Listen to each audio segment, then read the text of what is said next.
নিম্নচাপের প্রভাবে সাগর উত্তাল থাকায় জোয়ারের পানিতে নিঝুম দ্বীপ সহ হাতিয়া নিম্নাঞ্চল প্লাবিত।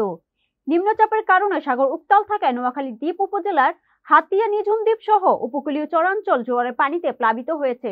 হাতিয়া নোয়াখালী প্রতিনিধি উত্তম সাহার পাঠানো ভিডিও ও তথ্যচিত্রে থাকছে বিস্তারিত। বেড়িবাঁধ না থাকায় নিঝুম দ্বীপের কিছু মানুষ পানিবন্দী হয়ে পড়েছে। ভেসে গেছে পুকুরের মাছ ও বিভিন্ন প্রজেক্টের মাছ। ক্ষতিগ্রস্ত হয়েছে বিভিন্ন ফসল। একটানা বৃষ্টি, জোয়ারের পানি ও ঝড়ো বাতাসে জনদুর্ভোগ বৃদ্ধি পেয়েছে। তবে নিঝুম দ্বীপ বিদ্যানিকেতন সরকারি প্রাথমিক বিদ্যালয়ের শিক্ষক মোহাম্মদ আশরাফ উদ্দিন জানান, নিম্নাঞ্চলে সামান্য প্লাবিত হলেও জোয়ারের পানি নেমে গেলে পরিস্থিতি স্বাভাবিক হয়ে যাবে।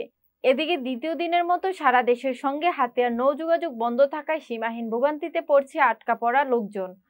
মেঘনা নদী উত্তাল থাকায় প্রচন্ড জোয়ারের তাপে হাতিয়ার নদীর তীরবর্তী এলাকার ভাঙ্গন তীব্র আকার ধারণ করেছে। ফলে নদীর পাড়ের লোকজন তাদের দোকানপাট দ্রুত সরিয়ে নিচ্ছে। শুকচর ইউনিয়নের রামচরণ বাজারের ইসমাইল হোসেন বলেন, রামচরণের আশপাশে বেড়িবাঁধ ভেঙে অনেক জায়গায় জোয়ারের পানিতে প্লাবিত হয়ে ঘরবাড়ি সহ অনেক ফসলের জমি নষ্ট হয়ে গেছে।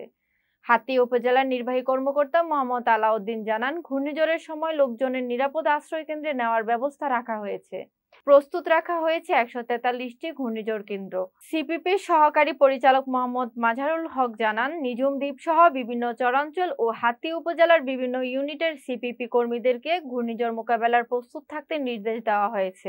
এদিকে হাতিয়া উপজেলার শিক্ষা অফিসার আব্দুল জাব্বার জানান, উপজেলার 227টি সরকারি প্রাথমিক বিদ্যালয়ের শিক্ষকদের ঘূর্ণিঝড় মোকাবেলায় সহযোগিতা করার জন্য প্রস্তুত থাকতে অনুরোধ করা হয়েছে।